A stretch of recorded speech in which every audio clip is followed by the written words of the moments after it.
디모데전서 2장 1절에서 4절까지 말씀을 봉독하겠습니다. 그러므로 내가 첫째로 권하노니 모든 사람을 위하여 간구와 기도와 도구와 감사를 하되 임금들과 높은 지위에 있는 모든 사람을 위하여 하라. 이는 우리가 모든 경건과 단정함으로 고요하고 평안한 생활을 하려 함이라. 이것이 우리 구주 하나님 앞에 선하시고 받으실 만한 것이니 하나님은 모든 사람이 구원을 받으며 진리를 아는 데에 이르기를 원하시느니라. 아멘. 신앙생활의 가장 중요한 두 축이라고 한다면 말씀과 기도죠.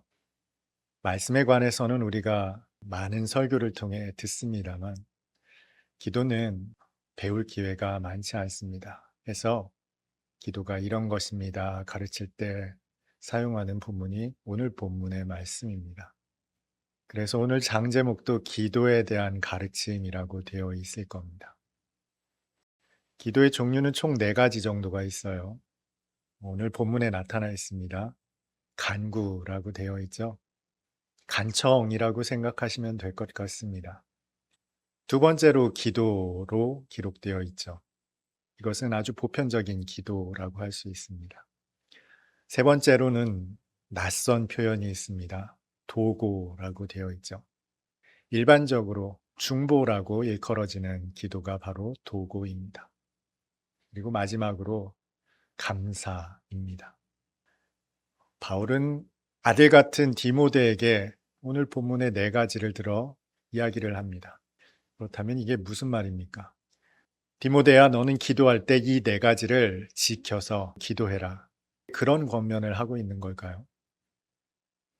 여러분, 기도할 때 딱 부러지게 기도하지 않죠. 여러 가지를 넘나들며 합니다. 물론 우리의 필요를 따라 기도할 때가 가장 많습니다만 바울은 어떤 의미에서 이 4가지의 기도를 가르치고 있는 걸까요? 혹시 그 다음에 나오는 이야기가 힌트가 될 수 있을까요? 기도의 4가지 종류에 관해 이야기하다가 갑자기 이번에는 그 대상에 대해서 특정합니다. 임금들과 높은 지위에 있는 사람들. 이것은 우리가 일명 위정자라고 부르는 우리의 기도 대상자들입니다. 그렇다면 바울은 지금 디모데에게 누구를 위해서 기도해야 되는지에 대해서 언급하는 걸까요? 그런데 그 이유가 조금 낯섭니다. 2절 하반부에 이렇게 말합니다. 임금들과 높은 지위에 있는 모든 사람을 위하여 하라. 이는 우리가 모든 경건과 단정함으로 고요하고 평안한 생활을 하려 함이라. 일견으로는 기도의 이유로 손색이 없습니다. 우리가 고요하고 평안한 삶을 살기 위해서 임금들과 높은 지위에 있는 사람들을 위해 기도하는 게 맞지 생각할 수 있을지 모르겠습니다만, 그러나 여기에는 우리가 한 가지 간과하는 것이 있죠. 바울이 어떤 사람입니까?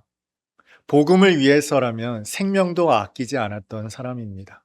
나의 달려갈 길과 주 예수께 받은 사명을 위해서라면 내 생명도 아끼지 않겠다 했던 것이 바울이에요. 디모데는 또 누굽니까? 아들 같은 사람이죠.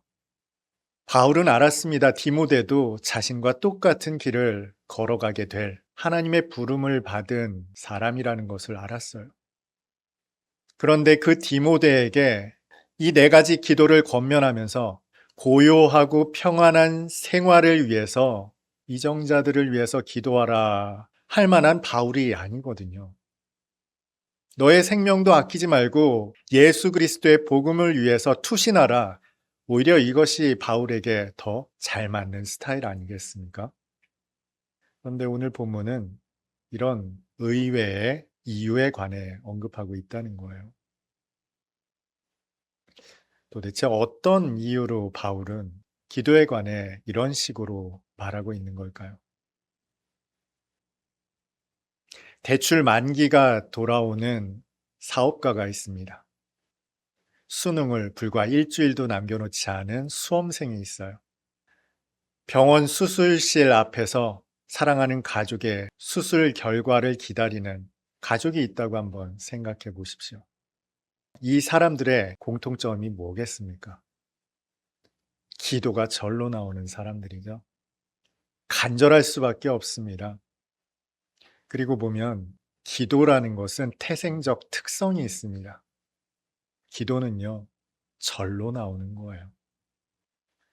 여러분이 은혜 받았을 때 기도해야지 애쓰면서 기도하셨던 기억이 있습니까? 아닐 겁니다. 베푸셨던 은혜가 너무 감격스러워서 기도가 막 절로 나와요. 그 은혜만 생각하면 눈물이 줄줄 흐르고 기도가 절로 나옵니다. 기도는 그 태생적으로 절로 나오는 특성이 있어요. 그런데 기도는 해야 하는 것으로 전락해 가고 있죠. 하지 않으면 안 되는 것, 큰 부담으로만 남겨져 있습니다. 목사인데 기도해야지. 그리스도인인데 기도해야지.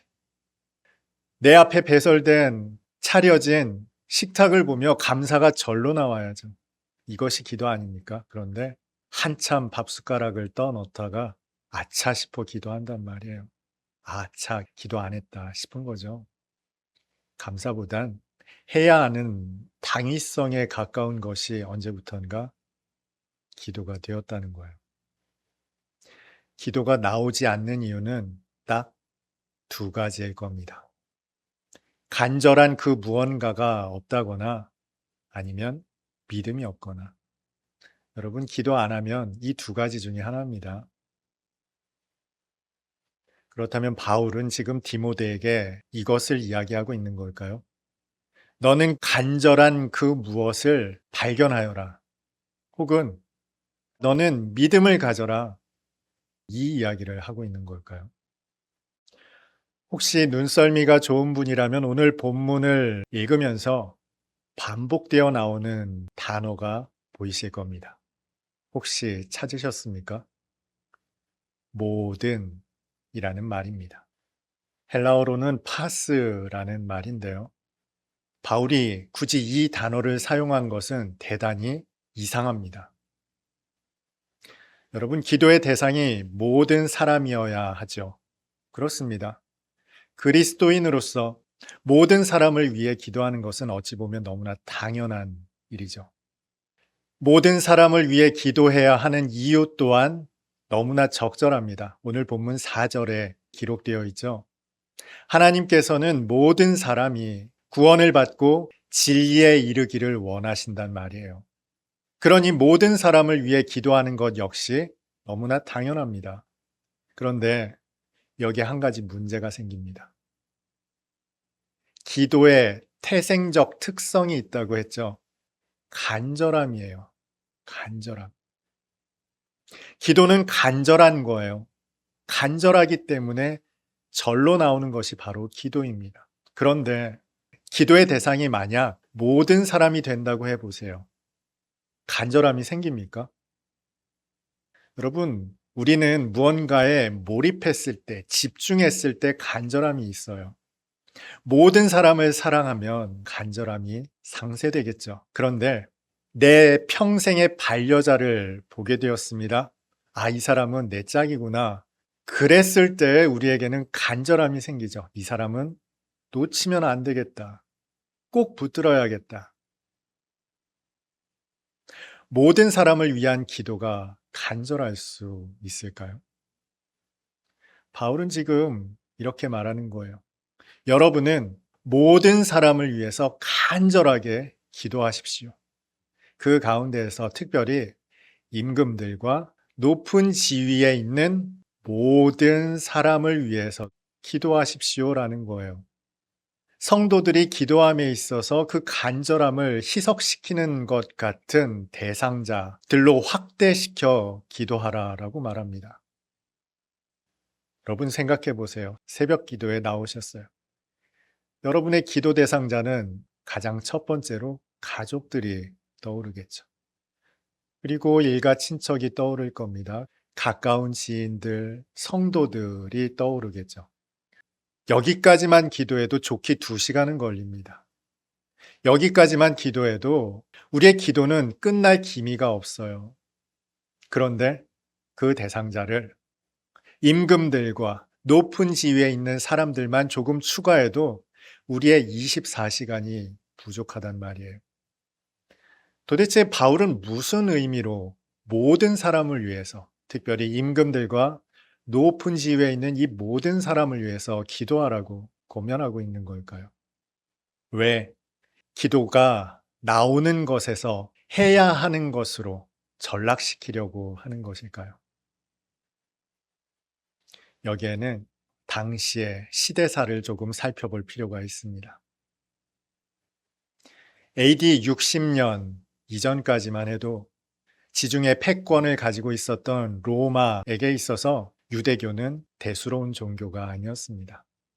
저 팔레스타인 지경에 소수민족이 믿고 있는 지역 종교에 불과했습니다.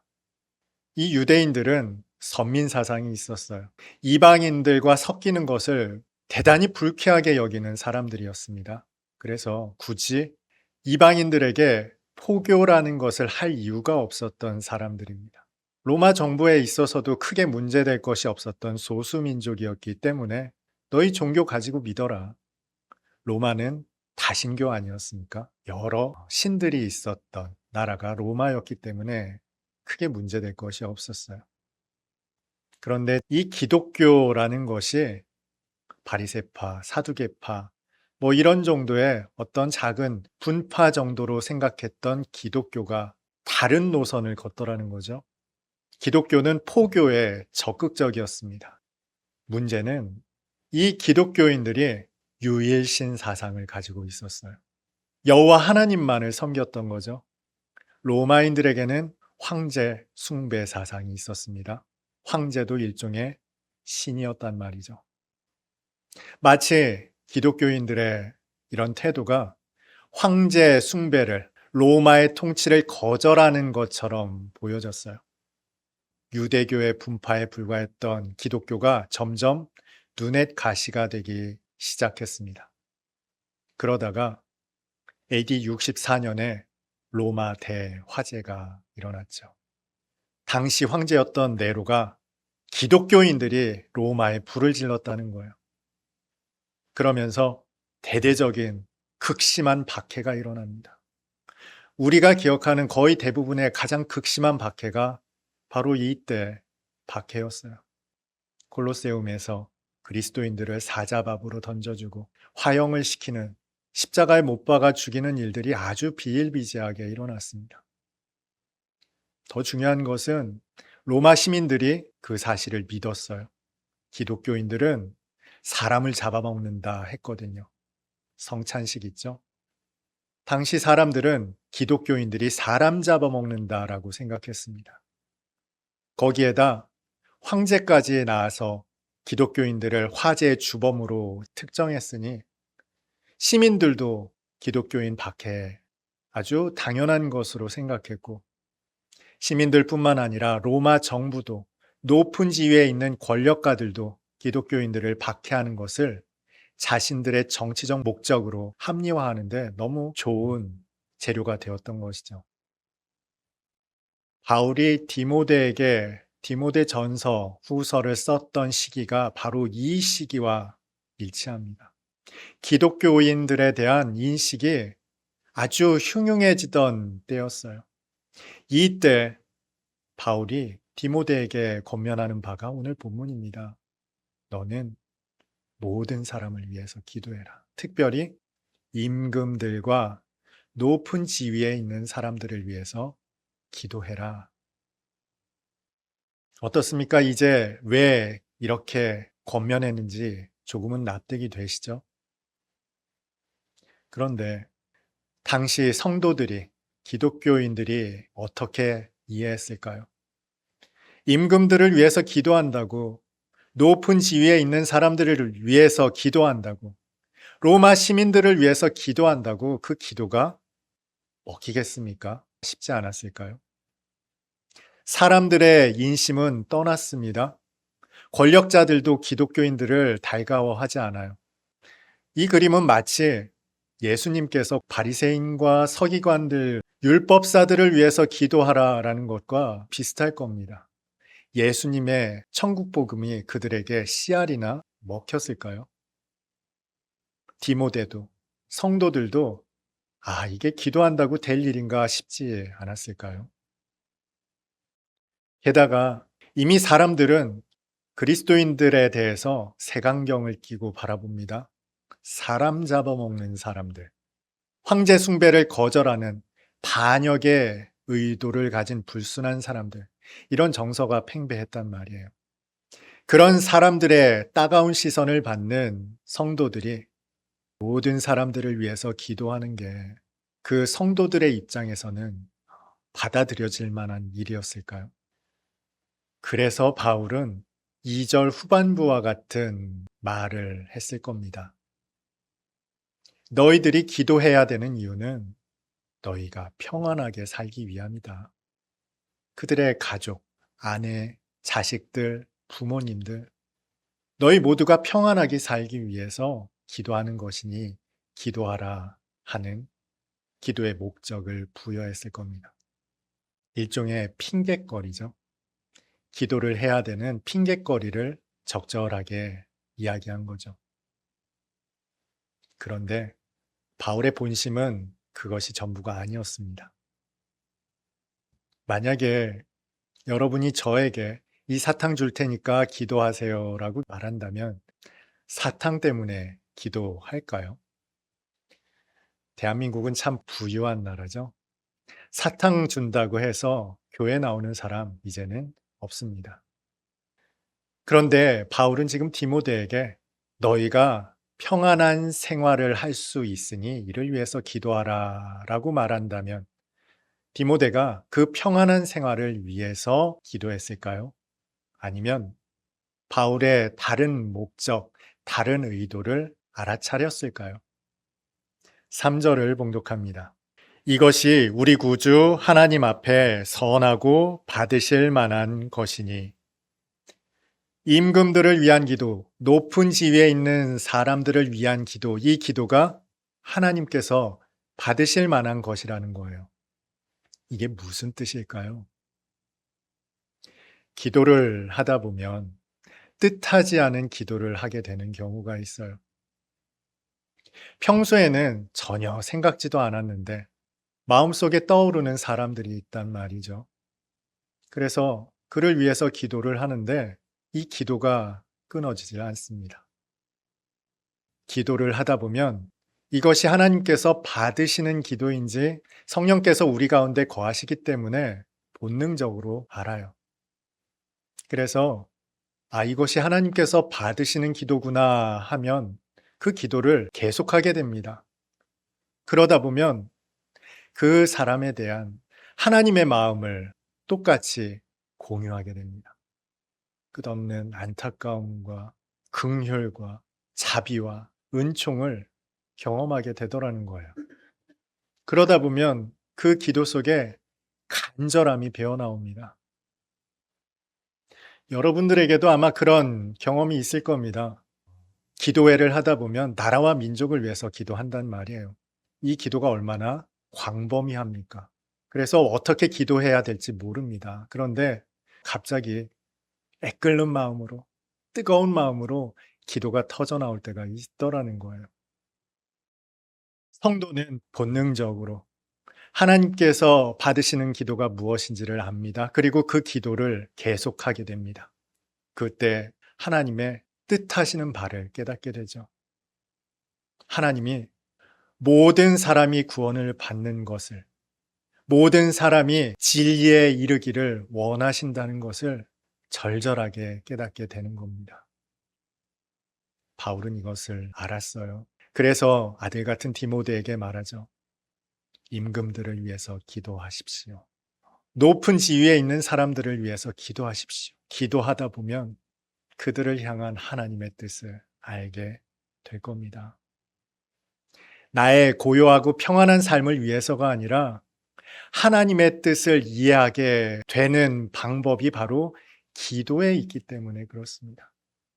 그래서 기도의 관건은 무엇을 기도할까가 아니에요. 누구를 기도할 것인가입니다. 여러분, 무엇을 기도할지에 대해서 고민하면서 기도할 필요 없습니다.